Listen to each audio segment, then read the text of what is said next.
Hello बच्चों, welcome to brain builder coaching centre. मैं सुमिधा आपकी बायो में। बच्चों, आज हम नेक्स्ट चैप्टर स्टार्ट करने चल रहे हैं 9th ICSE का सेकंड चैप्टर, उसका फर्स्ट लेक्चर, जिसमें हम आज स्टार्ट करेंगे टिश्यू के बारे में। ठीक है, चलो।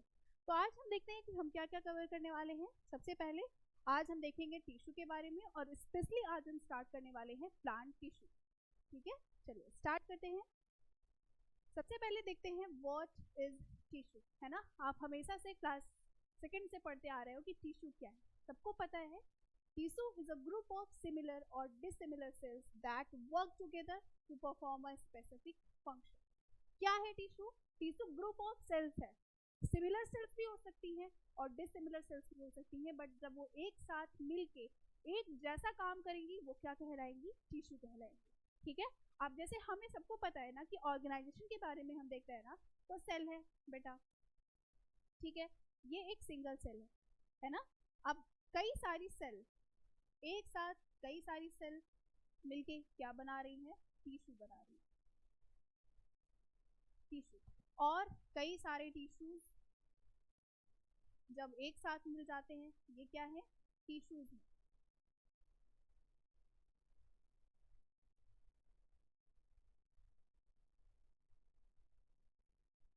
टिश्यूज टिश्यूज एक साथ मिलके बेटा क्या बनाते हैं? ऑर्गन। और फिर कई सारे ऑर्गन्स मिलके क्या बनाते हैं? Organ system. And organ system मिलके क्या बन जाता है? एक बॉडी, एक इंडिविजुअल। तो ये एक ऑर्गेनाइजेशन है। ये हम हमेशा से देखते आ रहे हैं। आप सबको ऑफकोर्स पता होगा कि कई सारी सेल्स मिलके क्या बनाती हैं? टिश्यू बनाती हैं। और टिश्यू क्या बना रहे हैं? ऑर्गन। एंड ऑर्गन्स कई सारे मिलके ऑर्गन सिस्टम, एंड देन एक बॉडी, एक इंडिविजुअल का फॉर्मेशन हो जाता है। ठीक है, चलो। तो आज हम इसी टिश्यूज के बारे में पढ़ने वाले हैं।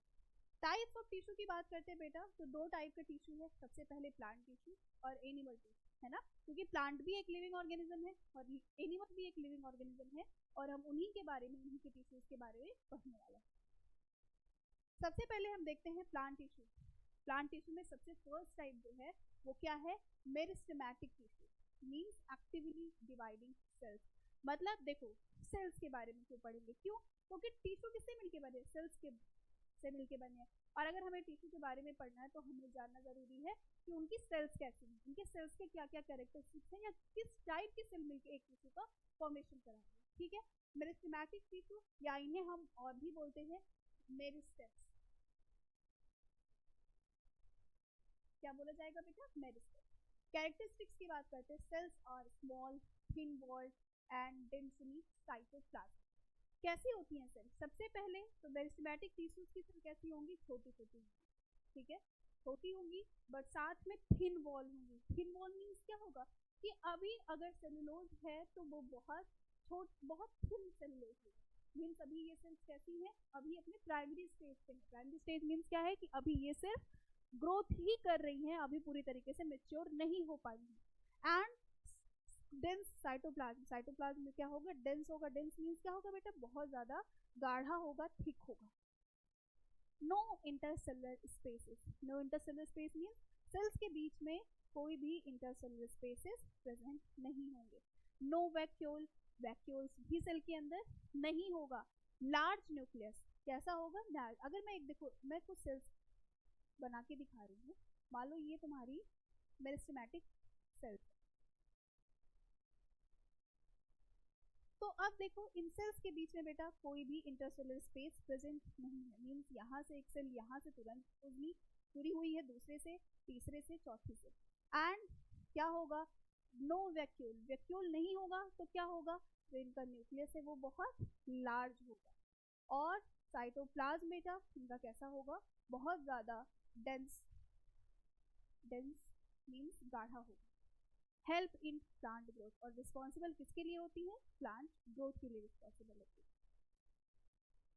एपिकल, अब देखो हम बात करते हैं टाइप्स ऑफ मेरिस्टेम्स के लिए। अब मेरिस्टेम्स की बेसिकली 3 मेन टाइप्स हैं। उसमें से सबसे पहले बेटा क्या है? Apical meristem. एपिकल देखो, नाम ही क्या है? एपिकल मीन्स कहाँ पे प्रेजेंट होती है? टॉप पे, टिप पे। चाहे वो रूट की टिप हो, चाहे वो शूट की टिप हो, सबसे अपेक्स पे प्रेजेंट होती है। इसीलिए इन्हें नाम क्या दिया गया? एपिकल मेरिस्टेम नाम दिया गया। ठीक है। लोकेशन की बात करते हैं, found at the apex tips of the root and shoot, मतलब चाहे वो रूट का टिप हो चाहे वो शूट का टिप हो, वहां पे सबसे किनारे पे ये प्रेजेंट होंगे। जैसे कि अगर ये प्लांट है बेटा, प्लांट की मैं बात करती हूँ, तो ये प्लांट का शूट का टिप है और यहाँ पे ये रूट का टिप है। तो इस एरिया मीन्स इस पोर्शन में भी ये सेल्स प्रेजेंट होंगी और इस पोर्शन में भी इनकी सेल्स प्रेजेंट होंगी। Also found in young leaves and flowers bud, और कहाँ प्रेजेंट होती है? यंग लीव्स में, जो लीव्स अभी तुरंत ग्रो कर रही हैं, क्योंकि उन्हें क्या करना है? ग्रोथ करना है। एंड फ्लावर्स जो अभी छोटे हैं, जो ग्रोथ फेज में है, उनमें भी ये प्रेजेंट होते हैं। स्ट्रक्चर की बात करते हैं, small densely packed cells with large nuclei and no vacuole. याद रहेगा क्या है इनका? साइटोप्लाज्म डेंस है, वैक्यूल्स एब्सेंट है, न्यूक्लियस बड़ा होगा। Thin walled, undifferentiated and actively mitotic. कैसी होंगी? थिन वॉल, थिन वॉल होंगी, मतलब इनकी वॉल्स जो होगी वो बहुत ज़्यादा थिन होने वाली है। और सबसे बड़ी बात कहा गया अनडिफरेंशिएटेड। अनडिफरेंशिएटेड मतलब क्या हो गया बेटा? मतलब ये हो गया कि ये जो सेल्स हैं अभी मेच्योर नहीं हुई है, मतलब मेच्योर इन द सेंस कि क्या होगा कि अभी इनका एक फाइनल डेस्टिनेशन तक सेल्स नहीं पहुंच पाई हैं, फाइनल शेप तक नहीं पहुंच पाई हैं कि इनको आगे जाके किस ऑर्गेनल को बनाना है या किस पार्ट को, प्लांट के किस पार्ट का फॉर्मेशन कराना है। क्लियर है ना? चलिए, अच्छा यहाँ पे देखो, ये रहा शूट की। अगर मैं बात करती हूँ तो शूट के टिप पे प्रेजेंट होते हैं एपिकल मेरिस्टेम। ठीक है, चलिए नेक्स्ट फंक्शन की बात करते हैं, responsible for primary growth, increase in length और हाइट ऑफ द प्लांट। देखो याद रखना, प्लांट में दो टाइप की ग्रोथ है, एक प्राइमरी ग्रोथ और दूसरी सेकेंडरी ग्रोथ।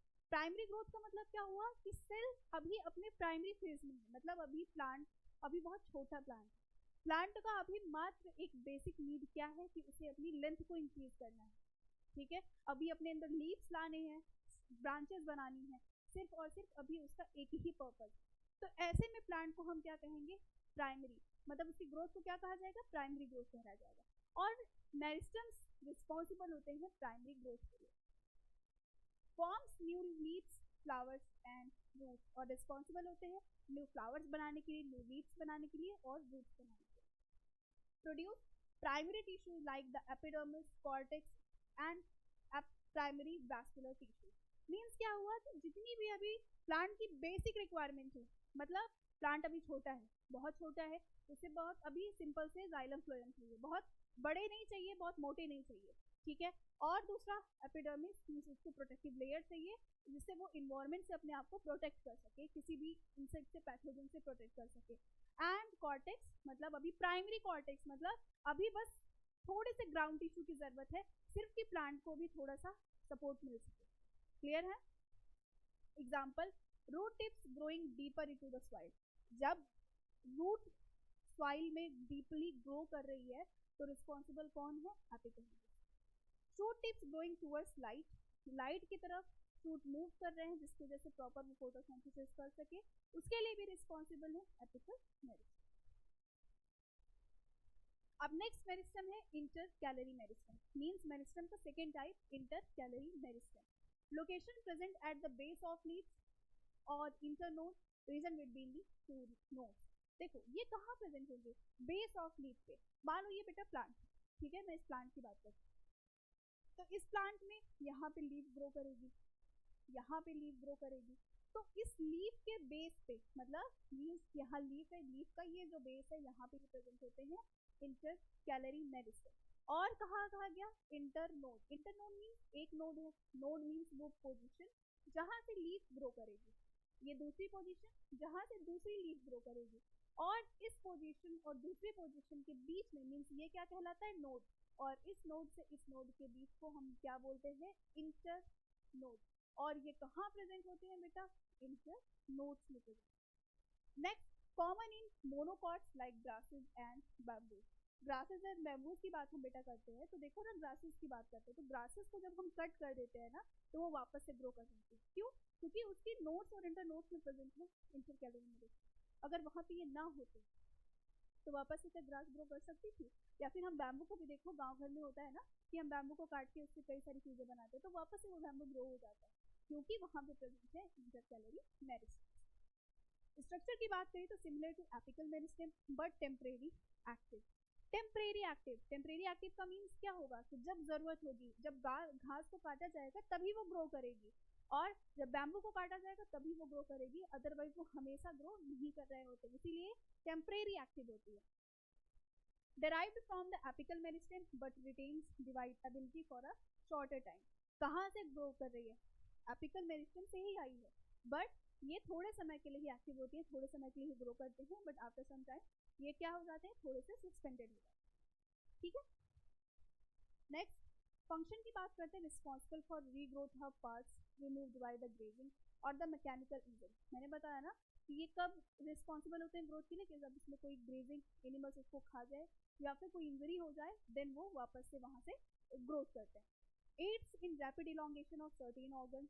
रैपिड इलोंगेशन मतलब कोई भी ऑर्गन है उसके लेंथ में इंक्रीज कराने के लिए भी रिस्पॉन्सिबल होते हैं। Helps in lengthening of the internode in plants like the bamboo and the sugar केन।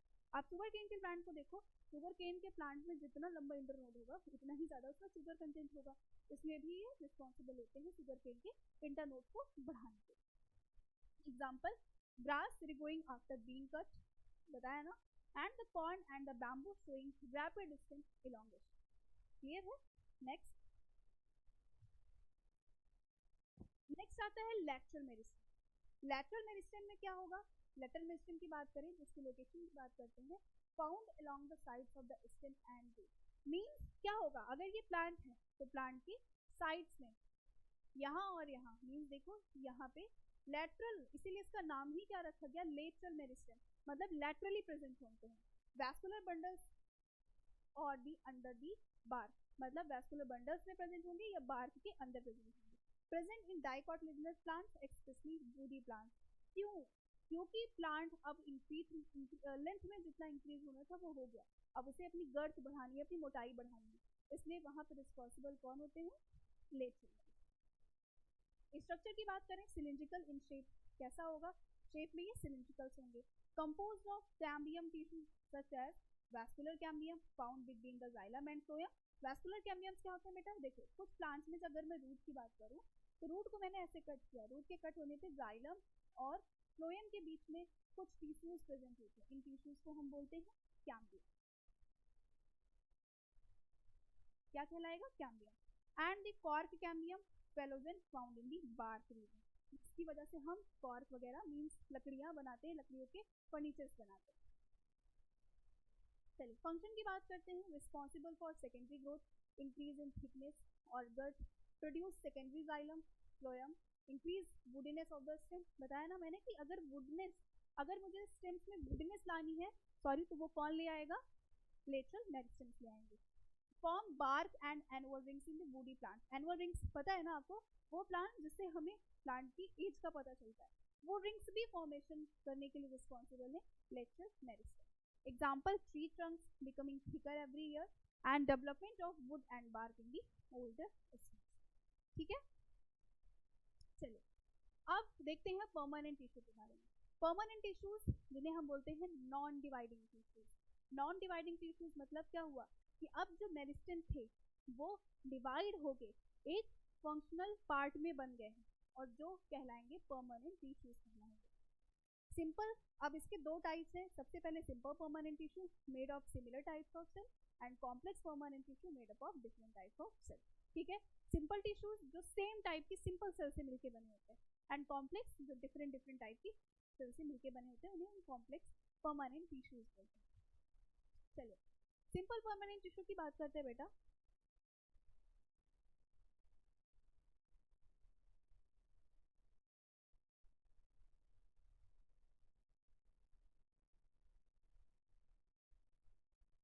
चलिए simple permanent tissues.